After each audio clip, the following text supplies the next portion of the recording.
നമുക്ക് ഇന്നൊരു വടുകപ്പുളി നാരങ്ങ കിട്ടിയില്ല, അതുകൊണ്ട് നുറുക്കി അച്ചാറിടാൻ വിചാരിച്ചിട്ടാണ്.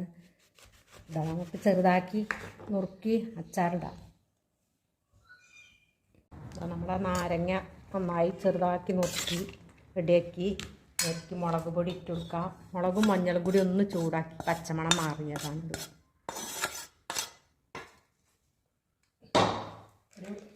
2 സ്പൂണ് കാശ്മീരി മുളക് പൊടി ഒരു കളറിന് വേണ്ടി ചേർത്ത് കൊടുക്കാം. ഉലുവയും കായും പൊടിച്ചത്, ഉപ്പ് പാകത്തിന്,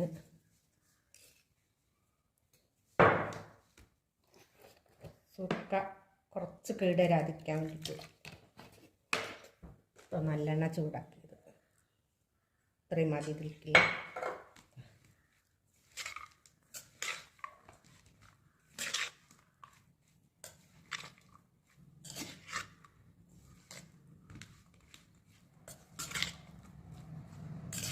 അപ്പോൾ നമ്മുടെ അച്ചാറിങ്ങനെ കുറച്ച് കഴിഞ്ഞാൽ വെള്ളമൊക്കെ അതിൽ നിന്ന് ഇറങ്ങി സൂപ്പറായി വരും. നമുക്ക് അപ്പോൾ ഒരു കുപ്പിയിലിട്ട് കൊടുക്കാം.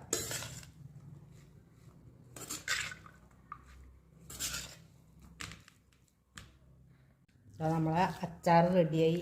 വെള്ളം തുള്ളിയും കൂട്ടിയില്ല, കേട് വരണ്ട വെച്ചിട്ട്. അതുകൊണ്ടാണ് ഇനി ഒന്നും കൂടി ലൂസാവും കുറച്ച് ദിവസം ഇരുന്നാൽ. ശരി.